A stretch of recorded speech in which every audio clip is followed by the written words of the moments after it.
यह दोस्ती का गठबंधन नहीं, दोस्ती का ठगबंधन है। बताऊं कैसे? यानी लोग, कलानी है ना, वो राजनीति में बहुत चतुर है। उनका नगर सेवक जो है शिवाजी रगड़े, उस मील खानदान जो इनके पूर्व नगर सेवक हैं, उद्धव बाला साहब ठाकरे की पार्टी को वहां पे उन बूथों पे ज्यादा वोट मिले हैं। नुक्कड़ सभा, एक नुक्कड़ सभा मुझे बता दो प्रदीप जी, एक नुक्कड़ सभा जो भारतीय जनता पार्टी ने की।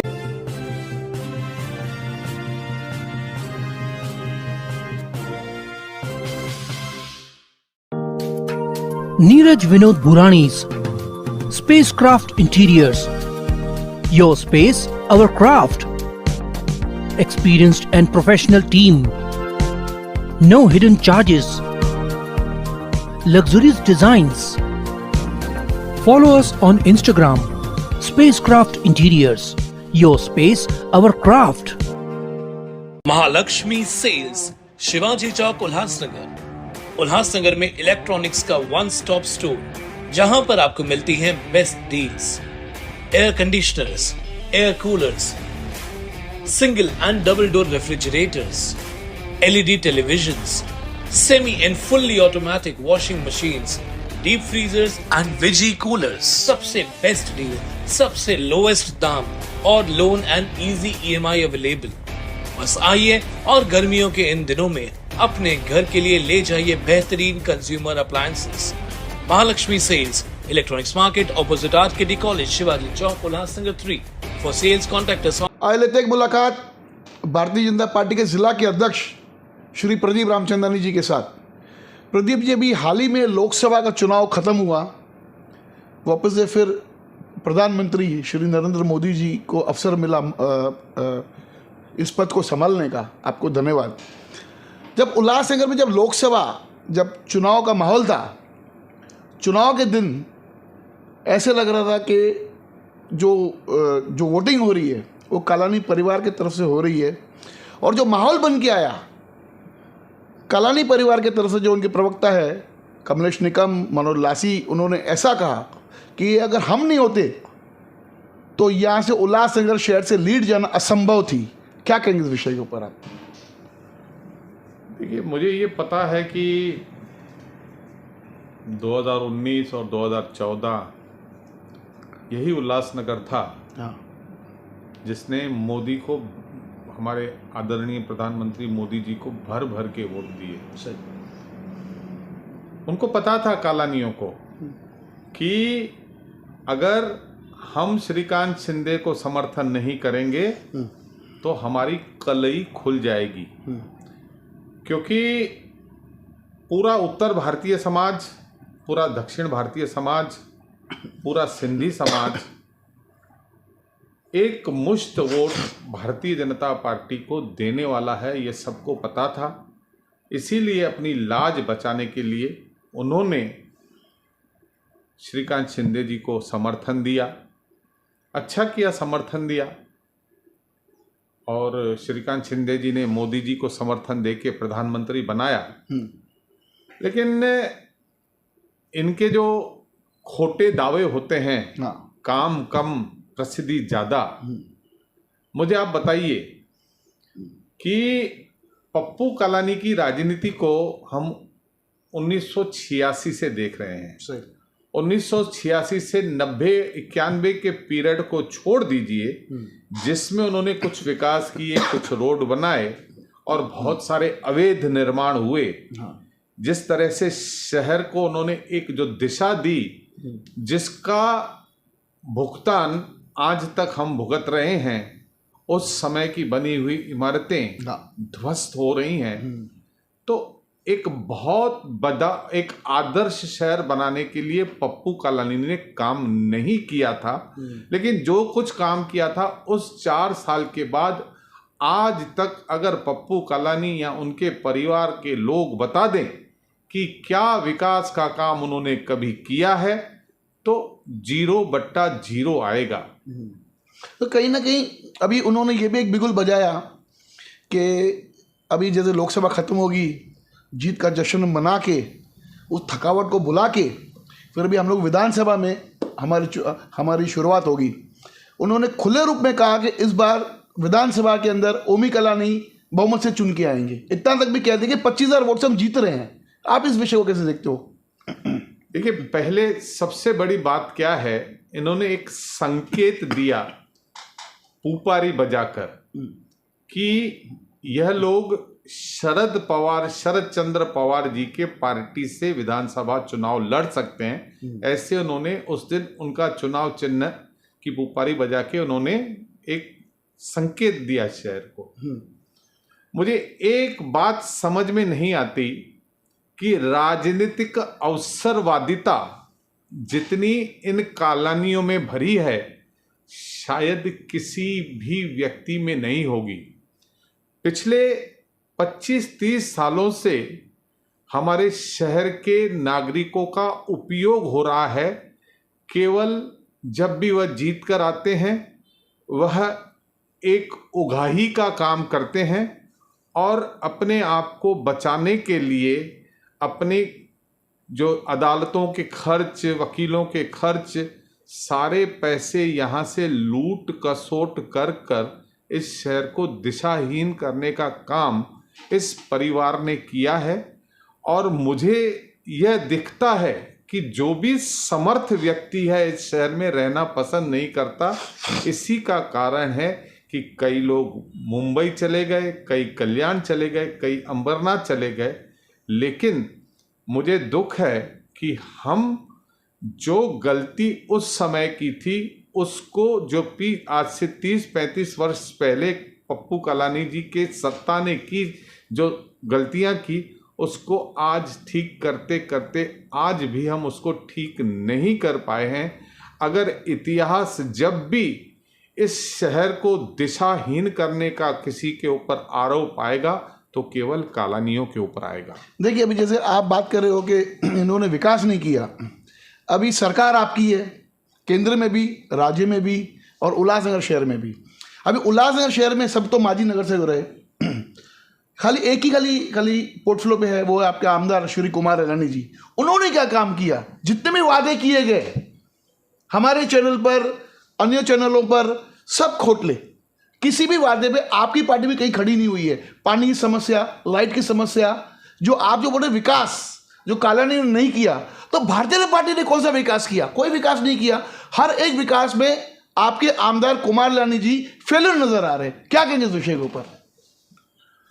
देखिए, ये मान के चलिए कि 30 जून 2021 को, 30 जून 2022 को ये सरकार स्थापित हुई थी। मात्र 2 साल इस सरकार को भारतीय जनता पार्टी, एकनाथ शिंदे जी की सरकार, भारतीय जनता पार्टी और शिवसेना की सरकार स्थापित हुई। इन 2 सालों में कितने काम हुए मैं आपको गिनाता हूं। एक जीआर का एक जटिल मुद्दा था, वह जटिल मुद्दे को हम कामयाब रहे। पूरे शहर को जिस तरह से इमारतें गिर रही थी, लोगों की मृत्यु हो रही थी और बाद में वह बेघर हो रहे थे, उस चीज से छुटकारा मिला। लागू तो नहीं हुआ जी यार। देखिए, कोई भी चीज आप नहीं करोगे, उसमें जो भी कुछ भी राह में रोड़े आएंगे उसको ठीक करने का प्रयास कर रहा है। अब अगर यह कहा जाए कि 99.99% वह जीआर हो गया है, छोटी मोटी बातें अभी लागू होने की स्थिति है। कई सारी चीजें लागू हो रही हैं, एसडीओ के पास जा रही हैं। कुछ जो खामियां हैं वो आने वाले 5 जुलाई के बाद आचार संहिता उतरेगी, यह पूरी तरह से लागू माना जाएगा। ये अपने आप में जो जीआर है वो एक अनूठा जीआर है जो पूरे भारतवर्ष में कहीं नहीं हुआ। सर, पानी की विषय की मैं अगर आपको पूछूं, पानी का जहां तक पानी का विषय ऐसा है कि आपके आमदार ने हमारे चैनल पे कहा था कि 50 MLT हम बढ़ाएंगे। गर्मी से पहले, गर्मी बीत गई, चुनाव निकल गए। चुनाव से पहले जो खोटे वादे होते हैं ना, हर एक पॉलिटिकल पार्टी करती है या हर एक पॉलिटिकल नेता करता है, उस प्रकार का हमें दिख रहा है कि खोटा आश्वासन लोगों के बीच में दिया गया लोकसभा से पहले कि हम 50 MLT हम पानी देंगे। क्योंकि ऐसा कहीं ना कहीं माहौल था, ये बोलना का जो अर्थ हमने जो निकाला, तो माहौल ऐसा था कि उस टाइम पे भारतीय जनता पार्टी का कैंडिडेट खड़ा हो सकता था लोकसभा के चुनाव में। इसके लिए ये कहीं ना कहीं एक आश्वासन दिया गया लोगों को कि हम आपको 50 MLT बढ़ा के देंगे, हम अपना वाटर प्लांट लेके आएंगे, हम अपनी क्या बोलते हैं अपनी डैम बनाएंगे। सब खोटे। क्या कहेंगे इस विषय को? देखिए, पानी की जितनी हमारी जनसंख्या है और जितना हमें पानी मिलता है उस हिसाब से पर्याप्त पानी हमारे पास होना चाहिए। परंतु दुख की बात है कि जो वितरण जो तरीका है, डिस्ट्रीब्यूशन सिस्टम है, उसमें कई सारी कमियां हैं। उन कमियों को दूर करने के लिए 130 करोड़ रुपए की निविदा निकाली गई है, जिसका ऑर्डर हो गया है। हम मानते हैं कि जटिल समस्या है पानी की। जब हमारे आदरणीय खासदार श्रीकांत शिंदे जी का चुनाव हो रहा था, उन्होंने भर सारी सभाओं में उल्लासनगर में ये वादा किया है कि उल्लासनगर के लिए अलग से पानी का स्रोत, हमारे पास पानी की कमी नहीं है, उल्लास नदी है, वहाँ पे हम पानी बहुत सारा खाड़ी में बह जाता है। हमें अपना सिस्टम खड़ा करना होगा और उस सिस्टम खड़े करने के लिए उसका डीपीआर तैयार हो चुका है। और वो डीपीआर इन दिनों में, क्योंकि खासदार ने अगर उल्लासनगर में कोई वायदा किया है तो सबसे बड़ा फ्यूचर में यही काम करने का वायदा किया था कि मैं उल्लासनगर को अपनी सोर्स से, अपनी ताकत से हम खुद की अपनी व्यवस्था खड़ी करेंगे। जो आज हम एमआईडीसी से पानी लेते हैं, हमें एमआईडीसी से लेने की मैं तो कुमार लानी साहब की बात कर रहा हूँ। देखिए, आप कुमार एलानी जी जो वादे किए वो आपके आमदार ने किए, खासदार ने नहीं किए हमारे चैनल पर। मेरा कहने का मतलब है, खासदार, आमदार, ये सारी हमारी मित्र पक्ष हैं, एनडीए का भाग है। जब काम खासदार करता है तो उसका अर्थ यह होना चाहिए कि मिलकर किया गया काम है, उसमें आमदार भी आ गया। आप इन चीजों को अलग अलग करके मत आंकें। देखिए, कहीं ना कहीं जो देखा गया ना कि महानगर पालिका हुई या कोई प्रशासन दूसरा हुआ, उस पर जो लगाम होनी चाहिए एक आमदार की, एक लगाम होनी चाहिए, वो लगाम कहीं ना कहीं दिखती नजर नहीं आ रही है, जिसके कारण ये सब गलतियां हो रही है, जिसके कारण शहरवासी भुगत रहे हैं। क्यों इस बार भारतीय जनता पार्टी फिर एक और बार मौका दे रही है कुमार लानी को? ये चीजें, इसका हम लोग अभ्यास कर सकते हैं। ये बहस का मुद्दा हो सकता है कि नेतृत्व की कमी है या नहीं है, और है तो क्यों है। यह एक बहस का मुद्दा हो सकता है। लेकिन कुल मिलाकर एक मोटे तौर पर देखेंगे कि इन 2 सालों में बहुत सारी चीज़ें हुई। एक मल्टी स्पेशल अस्पताल 200 बिस्तरों का मिला, डंपिंग ग्राउंड हटाने के लिए 3 शहरों की व्यवस्था हुई, सारी सड़कें सीमेंटीकरण हो रही हैं, बहुत सारी चीज़ें हो रही हैं। बाकी रही नेतृत्व की कमी की, उसका अभ्यास करेगी पार्टी, देखेगी। अब यानी आप मान रहे हो कि नेतृत्व की कमी है? मैं नहीं मान रहा हूँ, आप कह रहे हो। अगर किसी तरह की नेतृत्व की कमी है तो पार्टी उसके ऊपर विश्लेषण करेगी। आपके एक नेता ने कहा था, जमनू परसवानी ने, कि अंदर से भी नरम है, बाहर से भी नरम है, एक नारे का उदाहरण दिया था। देखिए, अब तो नेतृत्व तो आपके हाथ में है, अभी आप तो जिला के अध्यक्ष, पावर आपके हाथ में है। नहीं, देखिए क्या रहता है ना कि आप हर किसी चीज में अलग अलग अपनी अपनी खूबियां होती है। इसका जो भी अगर उन्होंने कहा उनका नेतृत्व अंदर से भी नरम है, बाहर से भी नरम है, ये तो सही बात है कि वह जो हमारे कुमार एलानी जी हैं वो मधुर व्यक्ति हैं, मिलनसार हैं, बहुत ज़्यादा आक्रामकता से काम नहीं करते हैं।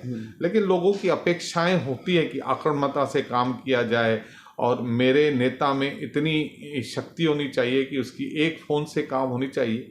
तो कुछ कमियां जरूर होंगी, लेकिन वह कमियां ही कारण है विकास न होने का, ऐसे मैं नहीं मानता। अच्छा, मुझे बताइए कि किस प्रकार का आमदार, खासकर उल्लासनगर शहर, क्योंकि उल्लासनगर शहर में समस्याओं का काफ़ी एक भरमार है, काफ़ी उल्लासनगर शहरवासी समस्या से जूझ रहे हैं। ऐसे उल्लासनगर के जो परिस्थिति को देखते हुए किस प्रकार का आमदार शहर को होना चाहिए, आपके हिसाब से क्या कहेंगे? देखिए, मैंने ना अपना अगर किसी को आदर्श आमदार अगर करके मैंने इस एरिया में देखा है तो मुझे लगता है कि किशन कथोरे जी एक अच्छे आमदार हैं, एक समझ रखते हैं, और उसके अलावा एक ऐसा आमदार हो जो विधानसभा में अपने शहर का प्रतिनिधित्व रख सके और वहाँ पे जोरदार तरीके से अपना पक्ष रख सके, ऐसा आमदार होना चाहिए। ये मेरी व्यक्तिगत राय है। ऐसा है? देखिए, आज के ज़माने ऐसा है उल्लासनगर के आमदार? देखिए, अगर नहीं है तो कभी भी नहीं रहा था। ऐसा नहीं है कि उल्लासनगर का आज नहीं है। आज 20 साल तक पप्पू कलानी जी आमदार थे, हमने कभी उनको सभागृह में बोलते हुए नहीं देखा। भाभी ज्योति कलानी ने तो बोला। देखिए, भाभी ज्योति कलानी ने जब बोला था, हाँ। तो उसका इतना ज्यादा प्रभाव हुआ क्या?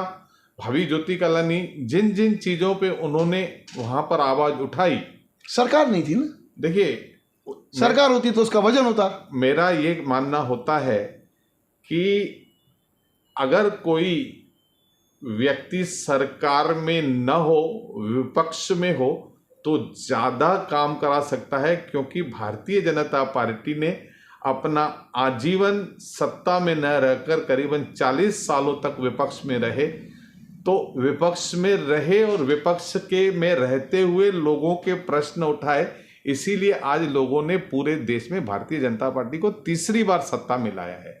तो विपक्ष में रहने वाला आमदार कमजोर होता है, ऐसा मैं नहीं मानता। नहीं, मतलब आमदार को मतलब जिस प्रकार से शहर के बारे में सोचना चाहिए, उस प्रकार की सोच क्यों नहीं है? क्यों भारतीय जनता पार्टी के आला नेता, आप जिला के अध्यक्ष हो, क्यों इस बात पे ध्यान नहीं दे रहे कि भाई शहर को हम कुछ दें, शहर को हम एक ऐसा नेतृत्व दें जिसके कारण शहर ऊपर आए? देखिए, बहुत काम हुए हैं इन 2 वर्षों में। इसमें ये नहीं होना चाहिए, आपने नहीं करना चाहिए कि काम नहीं हुए हैं। बहुत सारे ऐसे निर्णय हुए हैं, लेकिन अगर इतने सारे निर्णय जो अभी हम लोगों ने लाए हैं, फिर मल्टीपल अस्पताल हो, खासदार ने लाए।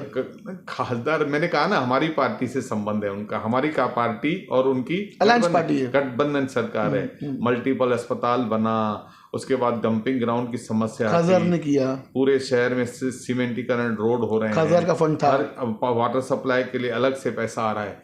देखिए, मैंने आपसे कहा है कि खासदार और आमदार ये दोनों एक ही पक्ष के हैं, इसीलिए इसमें आपने कोई भी किसी तरह का आप कहेंगे कि भाई इसमें विभाजन है, बिल्कुल नहीं है, दोनों साथ हैं।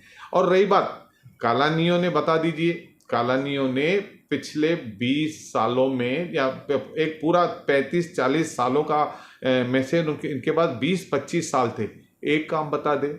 चलो, बड़े कालानी ने तो फिर भी कुछ 4-5 साल विकास किया होगा, उसके बाद उनकी अवैध निर्माण वाली बातों छोड़ दो। यह अभी जो कहते हैं कि ओमी कलानी खड़ा रहेगा, ओमी कलानी ने क्या काम किए हैं शहर के लिए? क्या विकास का उनके पास, उनकी पत्नी उप महापौर थी, क्या काम किया है? एक सिंधु भवन बनाने के लिए 10-12 साल लग गए, नहीं बना पाए। आखिर हमारे लोग आए, उन्होंने उसके पीछे मेहनत करी और वो बना। फिर भी आज, और दूसरी बात सुनो, उन्होंने कितने कार्यक्रम लगाए थे? एक कहा था 10 रुपए में खाना फ्री होगा। हाँ। मेरे हिसाब से 10 दिन भी नहीं चला। फिर बोला 10 रुपए में दवाएं फ्री होगी, फ्री वाईफाई देंगे, फ्री टैक्स, सभी गरीबों को फ्री टैक्स पावती मिलेगी। उसके बाद उन्होंने ये भी कहा था कि हम वृद्ध आश्रम बनाएंगे, जिसका ज्योति कलानी जी ने, जब भी वसुएं अपना जीवित थी, उन्होंने लगाया था। ये खाली खोखले ये सब बातें आगे इम्प्लीमेंट होती अगर भारतीय जनता पार्टी ने अगर टिकट दी होती तो। यही तो एक बड़ी विडंबना है कि यह व्यक्ति, यह परिवार केवल सत्ता के पीछे लालियत रहता है। कभी वो कांग्रेस में रहता है क्योंकि कांग्रेस का वहां पर पावर है, अगर बीजेपी का पावर है तो बीजेपी के तरफ शिफ्ट हो जाता है, एकनाथ शिंदे जी का पावर है तो वहां शिफ्ट हो जाता है। अगर आज देख रहे हैं कि शरद पवार चंद्र जी ने 8 सीटें लाई हैं तो अब वहां शिफ्ट हो रहे हैं, कभी अजीत पवार के पास जा रहे हैं, और जब ये सारी चीजें नहीं रहती हैं तो वो टीओके का अपना प्रोग्राम बना लेते हैं। तो ये इनका विचारों से कोई लेना देना नहीं है, विकास से कोई फिर भी क्यों नहीं। कालानी को चाहती है उल्लासनगर शहर की पब्लिक? क्यों चाहती है कि एक बार कालानी को मौका दिया जाए आमदार के चुनाव में, एक बार चुन के आएंगे? पब्लिक को विश्वास लग रहा है कि अगर एक बार वापस कालानी परिवार को मौका मिला विधानसभा में तो कुछ शहर का भला हो सकता है। ऐसा कोई प्रमाण, ऐसी कोई चुनाव हुए नहीं है ना जिसमें सिद्ध कर पाए। मैं कह रहा हूं अभी कि लोकसभा में दिखा दी काला ने अपनी ताकत, लोकसभा सिंधी में, समाज ने निकल के वो भर भर के वोट किए। लोकसभा में किसको वोट दिए वो तो बताइए। श्रीकांत शिंदे जी को। श्रीकांत शिंदे मतलब हम लोग ना, शिवसेना, शिवसेना यानी भारतीय शिवसेना, तीर कमान, एनडीए ना, एनडीए नहीं, तीर कमान। अरे यार क्या बात कर रहे हो जेकी जी, आपके जैसा भी तीर कमान शिवसेना यानी एनडीए उनका कहना था, मेरा कहना नहीं है। उनका कहना, आप तो पत्रकार हो। मनोज लासी ने स्पष्ट रूप से कहा कि हमारा समर्थन खाली श्रीकांत शिंदे को है, एनडीए को नहीं है। मनोज लासी ने क्या कहा वो छोड़ो, आप तो राजनीतिक अनुभव वाले व्यक्ति, पत्रकार हो। हाँ। श्रीकांत शिंदे ने सरकार बनाने के लिए किसको वोट दिया? मोदी जी को। तो फिर किस लिए ये बात करना? अगर वो किसी बेवकूफी जैसी बात करते हैं तो आप उसमें क्यों उलझते हो? ये उनका सवाल था। अरे वो क्या सवाल है? अगर बेवकूफी की जैसी बात करेंगे कि मैं मटन नहीं खाता लेकिन मैं कलेजी खाता हूं, ये पागलपन के ऐसी चीजें मत करना चाहिए। इसका कोई अर्थहीन बातें हैं। नाचे किसके ऊपर वो लोग कि भाई मोदी, श्रीकांत शिंदे जीत कर आ गया और मोदी प्रधानमंत्री बना। हाँ, इनका यह दोस्ती का गठबंधन नहीं, दोस्ती का ठगबंधन है। बताऊं कैसे? कैसे? अब बताइए। अब ये तुतारी पे चुनाव लड़ेंगे, अब वो तो उनको पता नहीं, जो तुतारी उन्होंने अपन एक उदाहरण के तौर पे, तो जो कट्टर शिव सैनिक होंगे जो मशाल के चुनाव पे मशाल पे खड़े थे, वो उनके क्या कहेंगे? ये हमारे सगे नहीं है, इन्होंने हमको ठगा था क्योंकि ये हमारे गठबंधन में थे, फिर भी इन्होंने श्रीकांत शिंदे को मदद की और मशाल को मदद नहीं की। लेकिन कालानी है ना, वो राजनीति में बहुत चतुर है। 2-4 हजार तो वोट है उनके पास। उन्होंने क्या किया पता है? उन्होंने तुतारी भी चलवाई।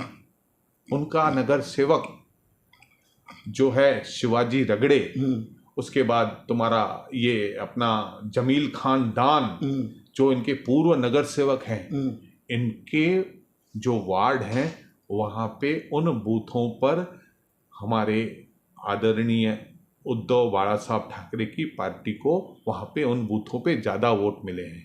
यानी ये लोग जो हैं पूरी तरह से दोस्ती भी नहीं निभा पाते और पूरी तरह से दुश्मनी भी नहीं निभा पाते।